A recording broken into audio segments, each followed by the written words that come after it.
로마서는 우리에게 복음을 가르쳐 줍니다. 여러분, 우리가 왜 이곳에 나왔습니까? 하나님께서 우리에게 좋은 소식, 기쁜 소식을 전해 주셨기 때문입니다. 저는 여러분들이 다 이 좋은 소식, 기쁜 소식을 누리시기를 바랍니다. 인간은 하나님의 구원이 필요합니다. 모두가 다 구원을 받아야 할 존재라는 것이죠. 여러분, 우리는 모두가 하나님의 구원이 필요합니다. 이 말을 들을 때 어떤 분은 아멘, 맞습니다, 하나님의 구원이 우리에게는 절대적으로 필요합니다 라고 인정하고 받아들이는 분도 있겠지만, 그것이 무엇이지? 그것이 나와 무슨 상관이 있지? 왜 구원을 받아야 한다는 거지? 무엇으로부터 구원을 받아야 한다는 말인가? 이렇게 의문을 던지는 분들도 있을 것입니다. 저는 오늘의 말씀을 질병의 비유에서 시작을 해보려고 합니다. 여러분, 어떤 사람이 암에 걸렸다고 생각을 해보십시오. 암은 우리의 몸에 점점 퍼져서 우리를 죽음으로 이끌어갑니다. 암은 초기에 발견해서 제거하면 살 수 있지만, 암에 걸렸는지도 모르는 상태로 시간을 허비하면 나중에는 암이 온몸에 퍼져서 그 사람을 죽음으로 이끌어가는 것이죠. 성경은 우리에게 뭐라고 말해주느냐? 인간에게는 죄가 있는데 이 죄가 암과 같다고 말합니다. 암이 사람의 몸에 퍼져서 사람의 목숨을 앗아가는 것처럼 죄는 인간의 생명을 빼앗아간다는 것이죠. 단순히 육신의 생명을 뺏어가는 것이 아니라 영원한 생명을 뺏어간다는 것. 이것이 죄가 가지는 치명적인 문제라는 것입니다.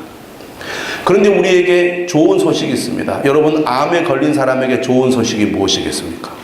당신이 어느 병원에 가서 어느 의사로부터 수술을 받으면 완치될 수 있습니다. 그것처럼 좋은 소식이 어디 있겠습니까? 성경은 우리에게 좋은 소식을 알려줬습니다. 죄는 우리를 죽음에 이르게 하지만 이 죄로부터 벗어나서 구원에 이르는 길이 있습니다.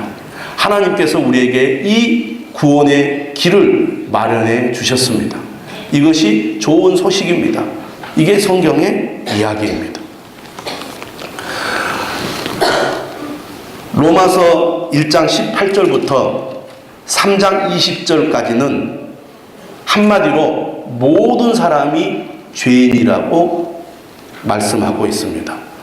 1장 18절에서 3장 20절을 한 구절로 요약을 해보면 3장 10절 말씀을 꼽을 수가 있습니다. 기록된 바 의인은 없나니 하나도 없으며 모든 사람이 다 죄 아래에 있다는 것이 성경의 결론입니다. 왜 인간에게 구원이 필요한가? 모든 사람이 다 죄인이기 때문입니다. 그런데 문제는 자신이 죄인인지 잘 모르는 사람들도 있고, 죄에 대해서 그렇게 심각하게 생각하지 않는 사람들도 있다는 것입니다.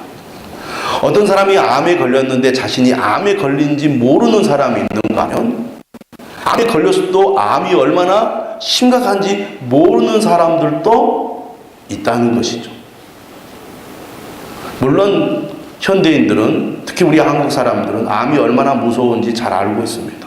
그러나 질병에 대해서 기본적인 지식이 없는 사람은 암이 무엇인지 모르기 때문에 암의 심각성을 모를 수가 있습니다. 마찬가지로 영적인 암인 죄가 얼마나 심각하고 그것이 얼마나 무서운지 모르는 사람이 많다는 겁니다. 뿐만 아니라 자신이 그러한 죄 가운데 있다는 사실도 모르는 사람이 많이 있는 거죠. 근데 성경은 말합니다. 모든 사람이 다 죄 아래에 있다. 이 죄가 사람을 죽음에 이르게 하는데, 단순히 육신의 죽음이 끝이 아니라 영원한 죽음이 인간에게 온다는 사실입니다. 여러분, 우리가 하나님을 믿는 이유가 어디에 있습니까? 하나님은 우리에게 죄로부터 구원을 주시는 은혜, 그 은혜를 우리에게 허락하셨기 때문입니다. 하나님은 우리를 죄에서 구원해 주실 뿐만 아니라 하나님은 우리를 영원한 생명으로, 영원한 구원으로 인도해 주시는 분입니다. 많은 사람들이 그렇게 생각합니다. 죽으면 끝이지. 죽으면 끝이지. 이런 생각을 해요. 그런데 여러분, 성경은 우리에게 분명히 말하고 있습니다. 죽음이 끝이 아니라고. 한 번 죽는 것은 사람에게 정하신 것이요, 그 후에는 심판이 있다고 말합니다. 그리고 예수 그리스도를 믿는 자들은 영원한 생명을 얻게 되고 영원한 생명을 누리게 됩니다. 하나님께서 예비하신 영원한 천국에서 하나님과 함께 영원히 살게 된다고 약속하고 있습니다.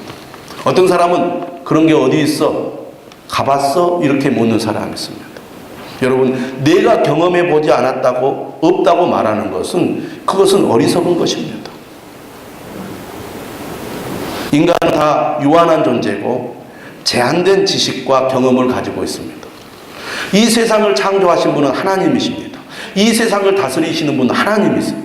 영원 전부터 계시고 영원까지 계시는 분이 하나님이십니다. 그 하나님이 우리에게 영원한 생명에 대해서 가르쳐 주셨습니다. 죄 가운데 있는 인간이 하나님의 은혜를 받아서 죄로부터 구원을 받으면 영원한 생명을 얻게 될 거라고 말합니다. 만약에 우리가 죽어서 천국에 가게 되면 얼마나 감사하겠습니까? 그런데 우리가 천국이 있다고 믿지 않아서, 나는 천국을 믿지 않아? 천국이 어디 있어? 죽으면 끝이지. 그렇게 생각하고 우리가 이 세상에서 내가 하고 싶은 대로, 내가 원하는 대로 살다가 만약 죽어서 천국이 있고 지옥이 있다면 그때 어떻게 하겠습니까? 성경은 말합니다. 우리가 천국을 갈 것인가, 지옥을 갈 것인가 선택할 수 있는 것은 이 세상에 살아있는 동안에 가능하다.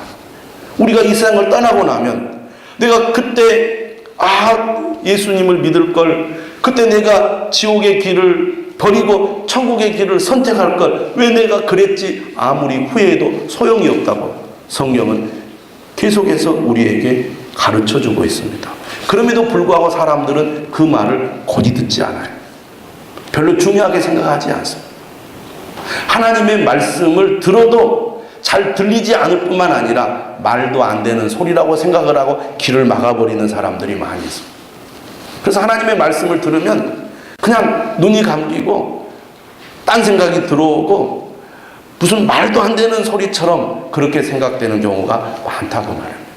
그런데 하나님의 말씀을 들을 때 그 말씀이 귀에 들리고 마음에 믿어지고 와닿는 사람은 복 있는 사람인 줄 믿으시기를 바랍니다. 로마서 1장 18절부터 본론이 시작이 됩니다. 우리에게는 구원이 필요합니다. 그런데 우리 스스로는 구원을 받을 길이 없습니다. 하나님의 의가 나타나서 우리를 구원해 주시는 선물을 주셨습니다. 이렇게 로마서 1장은 시작하는데, 왜 우리에게 구원이 필요한지 말씀을 하기 위해서 오늘 1장 18절부터는 죄에 대해서 얘기를 합니다. 1장 18절 이렇게 시작하죠. 하나님의 진노가 불의로 진리를 막는 사람들의 모든 경건하지 않음과 불의에 대하여 하늘로부터 나타나나니. 1장 18절 말씀 시작하면서부터 말씀이 조금 복잡하고 어렵게 느껴질 수 있습니다. 문장 자체가 조금 어렵습니다. 그러면 가운데를 다 빼고 처음과 마지막을 읽으면 이런 거죠. 하나님의 진노가 하늘로부터 나타나나니. 하나님의 진노가 하늘로부터 나타난다는 겁니다. 하늘로부터 나타난다는 것은 하나님으로부터 하나님의 진노가 임한다는 것이죠. 하나님의 진노란 무엇일까? 하나님은 왜 화를 내시지? 이렇게 생각하실 수 있습니다. 하나님이 진노하시는 이유는 죄악 때문이죠. 악에 대해서 하나님이 의로운 심판을 행하시는 것을 성경은 하나님의 진노라고 표현하고 있습니다. 여러분, 요즘 자연재해가 많이 일어나잖아요. 자연재해가 일어나는 것을 우리가 가까이서 경험하면 자연이 무섭구나. 자연이 진노하는구나. 이런 생각을 합니다. 사람들이 그런 생각을 하죠. 인간이 자기 욕심 때문에 너무 욕심을 부리다가 자연을 화나게 했어. 우리가 욕심을 버리고 자연을 잘 보호해야 자연이 화를 내지 않지 않겠느냐, 그런 생각들을 합니다. 여러분, 자연이 화가 나서 진노해도 두려움을 느낍니다.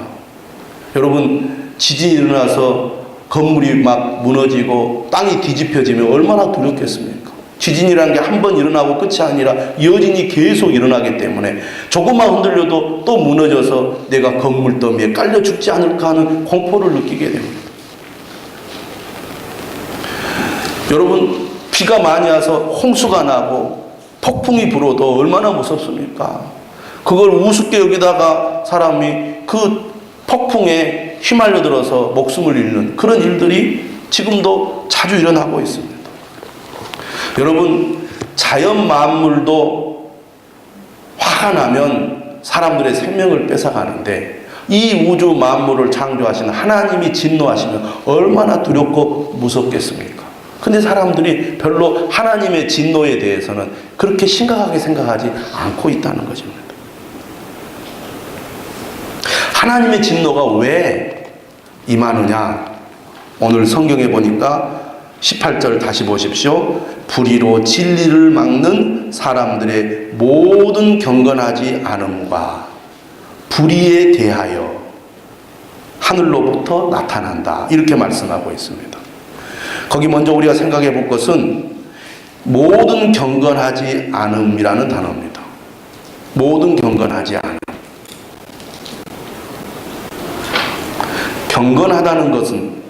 경건하다는 것은 무엇을 의미하느냐? 21절에 이런 말씀이 있어요. 하나님을 알되 하나님을 영화롭게도 아니하며 감사하지도 아니하고. 하나님을 영화롭게 하고 감사하는 것이 경건하다는 뜻입니다. 영어로는 경건하다는 것을 God에다가 경건하지 않는 것을 godlessness라는 단어를 씁니다. godlessness. 발음이 좀 어렵습니다. 그러니까 하나님을 믿지 않고 하나님을 가까이하지 않는 것이 불경건하다는 말이거든요. 그냥 경건하다는 것은 다르게 말하면 하나님을 가까이하고 하나님을 잘 믿는 것을 경건하다고 말합니다. 오늘 성경에 나오는 본문을 따라서 우리가 설명하면 21절 하나님을 영화롭게 하고 하나님께 감사하는 것이 경건이고, 반대로 경건하지 않는다는 것은 21절의 말씀대로 하나님을 알면서도 하나님을 영화롭게도 아니하고 감사하지도 않는 것을 경건하지 않는다고 말합니다. 자, 19절 말씀 한번 보십시오. 이는 하나님을 알만한 것이 그들 속에 보임이라. 하나님께서 이를 그들에게 보이셨느니라. 이걸 우리가 뭐라고 얘기하냐면 일반 계시라고 말합니다. 하나님은 어떤 분이신가? 하나님은 자신을 우리에게 나타내 보이셨다는 겁니다. 우리가 어떻게 하나님을 믿습니까? 하나님이 자신을 우리에게 알려주셨기 때문에 우리가 하나님을 믿습니다. 그래서 우리가 기독교를 뭐라고 말하냐면 계시의 종교라고 말합니다. 우리가 하나님을 알 수가 없어요. 어떻게 우리가 하나님을 알겠습니까? 하나님께서 자신을 우리에게 알려주셨기 때문에 우리가 하나님을 아는 겁니다. 20절에 그렇게 말하죠. 창세로부터 그의 보이지 아니하는 것들 곧 그의 영원하신 능력과 신성이 그가 만드신 만물에 분명히 보여 알렸나니 그러므로 그들이 핑계하지 못할지니라. 하나님은 계시의 하나님이죠. 우리에게 자신을 알려주시는데 두 가지 방법으로 하나님 우리에게 자신을 알려줍니다. 첫 번째가 일반 계시고 두 번째가 특별 계시죠. 특별 계시라는 것은 말씀을 통해서 또 예수 그리스도를 통해서 하나님이 어떤 분이신지를 구체적으로 특별한 사람들을 통해서 알려주신 것을 특별 계시라고 말하고, 일반 계시는 모든 사람들에게 하나님이 만드신 자연 만물을 통하여 하나님이 어떤 분이신지를 알려주는 것을 일반 계시라고 말합니다. 그러니까 우리는 하나님이 만드신 만물을 보면서 하나님이 계시구나. 하나님이 위대하시고 놀라우신 분이구나라는 것을 알 수 있다는 것입니다. 물론 우리가 하나님에 대한 지식을 부분적으로 갖게 되는 거예요. 하나님이 어떤 분이신지를 완전히 안다면 우리가 어떻게 하나님을 모르겠습니까? 그런데 우리는 말씀을 통하여 또 예수 그리스도를 통하여 하나님이 어떤 분인지 알고 우리가 어떻게 해야 되는지를 알기 때문에 우리는 말씀을 들어야 합니다. 하지만 부분적으로나마 우리는 하나님이 계시다는 것, 하나님을 믿어야 한다는 것을 자연 계시, 일반 계시를 통해서 알 수 있다는 것이죠. 여러분 아마 다 자연을 감상해 본 경험들이 있을 것입니다. 인간보다 훨씬 더 크고 거대한 자연을 볼 때 우리가 어떤 생각을 합니까? 야, 정말 하나님은 위대하시구나. 이것은 인간의 힘으로 할 수 없는 것이구나. 인간이 만들 수 없는 것을 하나님이 만드셨구나 하고 우리가 감탄할 때 있지 않습니까? 우리가 자연을 보면서 인간은 당연히 그것을 만드신 하나님을 생각하게 되어 있습니다. 이 우주 만물은 하나님의 작품입니다. 하나님은 예술가시죠. 자연 만물을 통해서 하나님이 어떤 분이신가를 보여주셨습니다.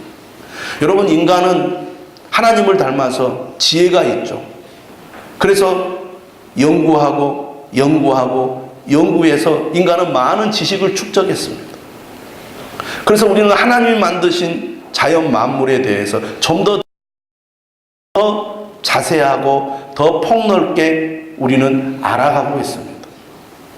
여러분, 이 우주가 얼마나 광대합니까? 얼마나 큽니까? 이 우주의 크기와 광대함을 생각해 보면 가슴이 터질 것처럼 그런 생각이 듭니다. 얼마나 이 우주가 광활해요. 그 광활한 우주 가운데 태양계가 있습니다. 그 태양계 가운데 우리 지구가 있어요. 그 지구에 우리 인간이 살고 있습니다. 우주가 얼마나 큰가? 우주의 별은 얼마나 많은가?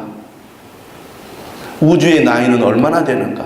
인간이 연구하지만 우리는 인간이 갈 수 있는 가장 가까운 곳, 그래도 혹시 그곳에 터전을 마련해서 인간이 거주할 수 있지 않을까 하는 화성에도 아직 인간은 가보지 못했습니다. 이 우주의 광활한 크기에 비하면 인간이 가보고자 하고 거기에 뭔가 그 기지를 건설하고자 하는 그 화성은 너무너무나 가까운 거리지만 지금은 거기까지 가는 것도 사실은 쉽지 않다 그 말이에요. 이처럼 큰 우주를 보면서 이 우주 만물을 만드신 하나님이 얼마나 위대하신가를 우리는 깨닫게 됩니다. 뿐만 아니라 인간은 현미경을 발견해가지고 아주 작은 물체를, 그리고 그 속에 있는 작은 그런 원자나 전자나 세포나 이런 것들을 그 눈으로 보는 기술을 개발했습니다. 그런데 작은 것 속에 우주가 있는 것을 발견하죠. 그냥 작은 것은 작은 것 그대로 끝난 게 아니라 그 속에는 어마어마한 것들이 들어있다는 것을 알게 되잖아요. 큰 우주를 보면서도 인간은 감탄하지만 작은 우주를 보면서도 인간은 놀랍습니다. 인간의 생각과 능력을 훨씬 뛰어넘는 하나님의 능력에 우리는 겸손해질 수밖에 없는 것입니다. 그러므로 정직한 마음으로 우주를 바라보고 인간의 생명, 또 생명에게 있는 세포, 그 속을 들여다보면 하나님이 계시구나, 이 세상 만물을 만드신 하나님이 위대하시구나 라고 우리는 하나님 앞에 경배드리지 않을 수 없다 그 말입니다. 그게 정직한 인간의 태도죠. 그래서 20절에 말합니다. 그러므로 그들이 핑계하지 못할지니라. 나중에 여러분들이 하나님 앞에 섰을 때 나는 하나님이 계신 줄 몰랐습니다. 내가 하나님이 계신 줄 알았다면 제가 하나님 당연히 믿지요. 하나님이 계신 줄 몰랐기 때문에 안 믿었습니다. 그렇게 핑계댈 수 없다고 말해요. 인간은 본능적으로 하나님이 만드신 자연 만물을 보면서 이 자연 만물을 만드신 신이 계시구나, 조물주가 계시구나 라고 인정하게 되어 있다고 말합니다. 그런데도 하나님을 영화롭게도 아니하며 감사하지도 아니했다는 것이죠. 하나님이 계시다는 것을 알면서도 하나님을 믿지 않고 하나님을 예배하지 않고 하나님께 감사하지 않는 것, 이것이 사실은 죄의 본질이에요. 이게 불경건이라는 것입니다.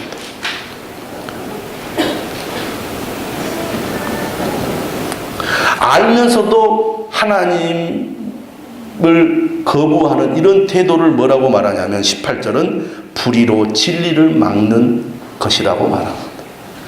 마음속에 하나님이 계시다는 것을 알아요. 그러나 나는 하나님 안 믿어.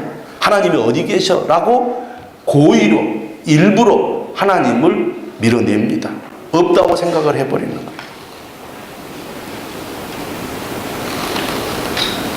그런 생각이 오히려 사람들의 마음을 어둡게 만들어요. 그게 21절 후반절입니다. 오히려 그 생각이 허망하여지며 미련한 마음이 어두워졌나니 스스로 지혜 있다 하나 어리석게 돼요. 여러분, 세상 지식과 학문이 많아질수록 사람들은 어떤 생각을 하냐면 하나님이 어디 계셔? 하나님은 없어 라고 하나님의 존재를 부인하는 쪽으로 나가기가 쉽습니다. 그러면서 하는 행동들이 뭐예요? 썩어지지 아니하는 하나님의 영광을 썩어질 사람과 새와 짐승과 기어다니는 동물 모양의 우상으로 바꾸었느니라. 여러분, 지금도 건물을 짓거나 무슨 드라마를 하거나 영화를 제작할 때 남들보다 공부도 많이 했다는 사람들이 고사를 지내잖아요. 돼지 머리 이렇게 탁 해놓고 고사를 지냅니다. 제발 재앙을 내리거나 사고 나지 않게 해달라고.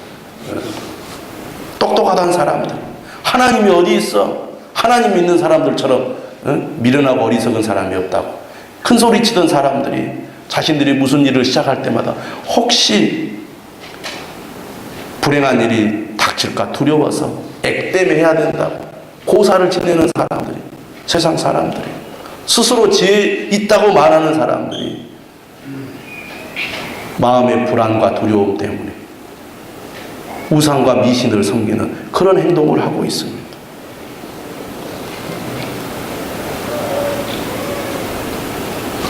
인간의 죄의 본질은 뭐냐? 하나님을 믿지 않는 것입니다. 하나님을 거부하는 것입니다. 하나님을 외면하는 거예요. 하나님 없이 자신이 하고 싶은 대로 살려고 하는 것. 이것이 인간 죄의 본질이라는 것입니다. 여러분, 우리 마음에 이런 죄의 본성이 있어요. 그래서 여러분, 우리가 하나님을 믿지만, 믿음으로 살지만, 우리는 조금만 뭔가 틈이 생기면 하나님으로부터 벗어나려고 합니다. 하나님으로부터 도망하려고 합니다. 하나님 없이 살려고 해요. 그게 인간의 죄의 본성이라는 겁니다.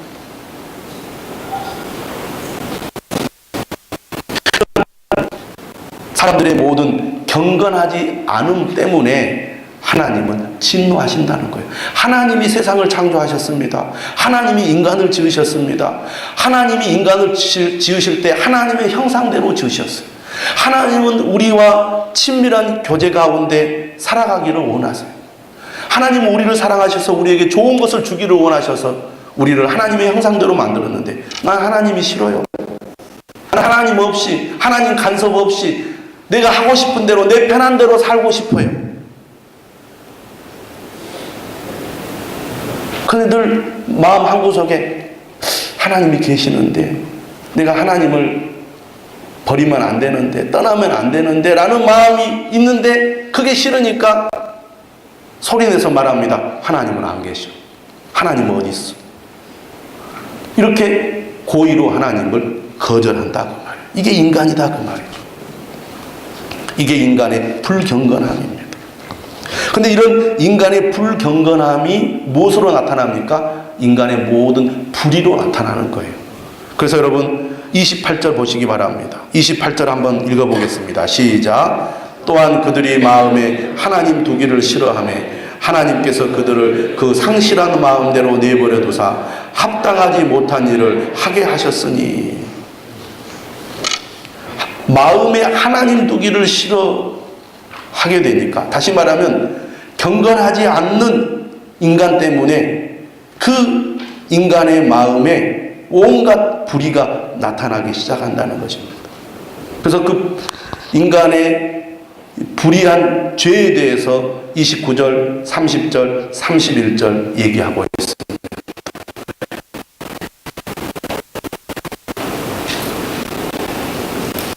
이 내용들을 살펴보면 여러분 양심이 있다면 한번 자신 있게 얘기해 보십시오. 나는 여기에 해당되는 게 하나도 없습니다. 아마 양심이 있다면 그렇게 말할 사람 한 사람도 없을 것입니다.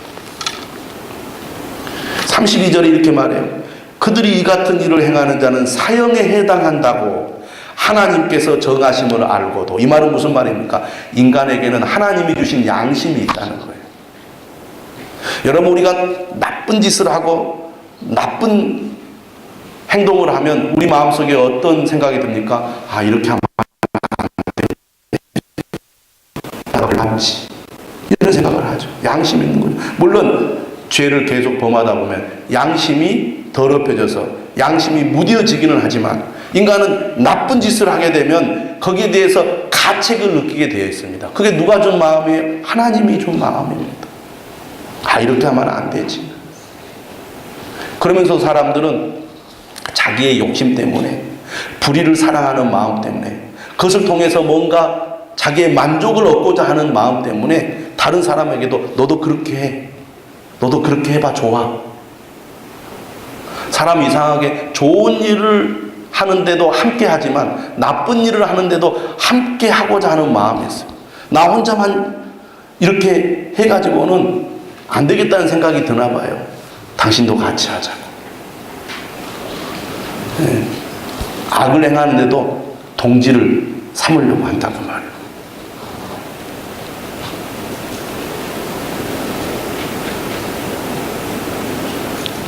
하나님의 진노 때문에 인간은 완전히 죽게 생겼습니다. 근데 인간은 스스로 이러한 하나님의 진노로부터 벗어날 길이 있느냐? 없다는 게 성경의 결론이에요. 여러분, 우리가 그런 생각을 하잖아요.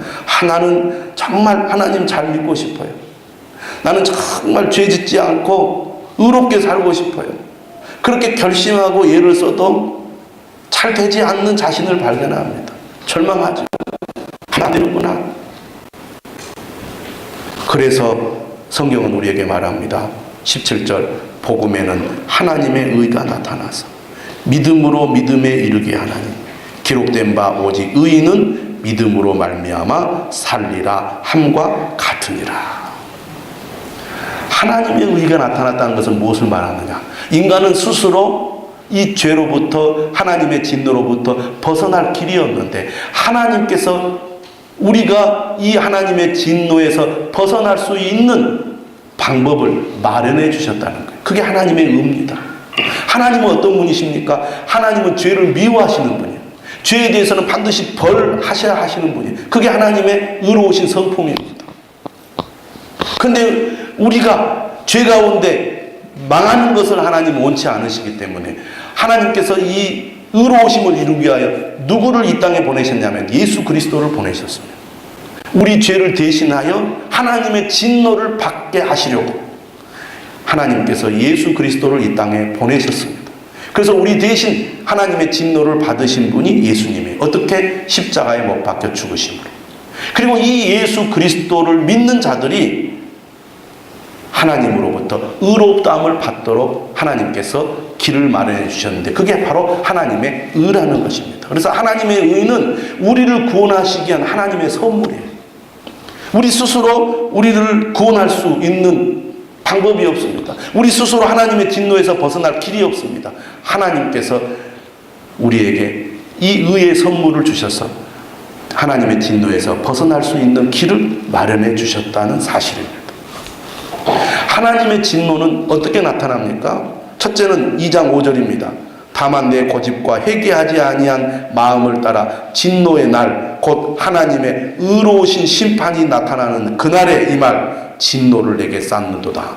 다시 말하면 하나님의 진노는 하나님의 의로우신 심판이 나타나는 그 날에 진노가 임할 거라는 것입니다. 하나님의 의로우신 심판이 나타나는 그날까지 인간은 무엇을 쌓습니까? 하나님의 진노를 쌓아가는 거예요. 진노가 쌓이고 쌓여서 결국 하나님의 심판의 날에 하나님의 진노가 임하는 겁니다. 그래서 지금 하나님의 진노가 내게 임하지 않았다고 괜찮구나라고 생각하는 것은 오산이라는 거죠. 또 한 가지 하나님의 진노가 이렇게 나타난다고 오늘 본문은 말합니다. 하나님의 진노가 우리가 이 세상을 사는 날 동안에 하나님의 의로우신 심판이 나타나기까지 어떤 식으로 나타나느냐? 내버려 두는 식으로 나타난다는 겁니다. 그래서 오늘 우리가 읽은 본문에 보면 24절에 그런 말씀이 있습니다. 그러므로 하나님께서 그들을 마음의 정욕대로 더러움에 내버려 두사 그들의 몸을 서로 욕되게 하게 하셨으니, 더러움에 내버려 두셨다는 것은 우리가 죄 가운데 있음에도 불구하고 하나님은 우리를 가만히 내버려 두어서 계속 죄를 짓고 악을 행하도록 하나님이 방치하신다는 겁니다. 왜? 그게 하나님의 진노의 방법이요. 진노의 방법. 26절에도 말하죠. 이 때문에 하나님께서 그들을 부끄러운 욕심에 내버려 두셨으니. 28절 그들이 마음에 하나님 두기를 싫어하며 하나님께서 그들을 그 상시한 마음대로 내버려 두사 합당하지 못한 일을 하게 하셨으니. 하나님의 진노가 내버려 둠, 이거를 한자어로는 육이라고 말합니다. 여러분, 어떤 사람이 이런 생각을 해요. 나는 하나님을 잘 믿지 않고 죄를 지어도 아무런 일이 일어나지 않아요. 오히려 내가 하는 일이 잘 되고 내 삶이 평안하고 좋아요. 하나님은 나를 사랑하셔서 내가 잘못해도 눈 감아주시는 것 같아요. 그것은 착각입니다. 오히려 죄 가운데 있음에도 불구하고 아무런 일이 일어나지 않는다는 것은 하나님이 나를 버리셨다는 뜻일 수도 있습니다. 오히려 내가 잘못했을 때 하나님이 징계하심으로 죄를 깨닫게 하시는 것이 은혜지, 내가 죄를 짓고 하나님을 멀리함에도 불구하고 아무런 일이 없다는 것은 복이 아니다, 그 말입니다. 다시 말하면 하나님의 진노는 이 땅에 사는 동안 하나님의 진노가 임하기까지 내버려 두시는 것이 하나님의 진노의 표현이시고, 그리고 마지막 심판의 날에 하나님의 의로우신 심판이 일어나는 것이 하나님의 진노의 마지막 방법이라는 것을 우리가 기억할 필요가 있습니다. 오늘 말씀은 인간의 죄가 심각하다는 거예요. 이 인간의 죄 때문에 인간은 하나님의 진노를 받을 수밖에 없게 되었다는 것입니다. 그런데 이러한 하나님의 진노 때문에 우리에게 복음이 필요하고 하나님의 의가 필요하다는 말이죠. 1장 17절과 18절은 헬라어 원어로 우리가 읽어보면 이런 의미입니다. 한번 들어보십시오. 복음에는 하나님의 의가 나타나서 믿음으로 믿음에 이르게 하나니 기록된 바 오직 의인은 믿음으로 말미암아 살리라 함과 같으니라. 이는 접속사가 들어가요. 이는 하나님의 진노가 불의로 진리를 막는 사람들의 모든 경건하지 않음과 불의에 대하여 하늘로부터 나타나기 때문이라. 왜 우리에게 복음이 필요합니까? 하나님의 진노 때문이라는 거죠. 하나님의 진노가 나타나기 때문에 복음이 필요한 거예요. 우리가 1장 18절부터 죄를 언급하는 이유는 복음을 위해서입니다. 죄를 통하여 복음의 소중함을 깨닫도록 하기 위해서입니다. 여러분, 우리가 정말 하나님 앞에 감사한 것은 우리 스스로 하나님의 진노에서 벗어날 수 없는데 하나님의 의가 우리에게 나타났습니다. 이 하나님의 진노에서 벗어날 수 있도록 해주셨기 때문입니다. 여러분, 이 은혜를 알고 감사하는 저와 여러분 되시기를 바랍니다. 여전히 죄 가운데 있다면 죄를 회개하고 주께로 돌아가시기를 바랍니다. 주님, 하나님이 계시다는 것을 믿지 않고 여전히 하나님을 멀리하고 하나님보다 피조물을 더 경배하고 있다면 회개하시고 하나님께로 나오십시오. 하나님의 구원을 받게 될 줄로 믿습니다. 우리 다 같이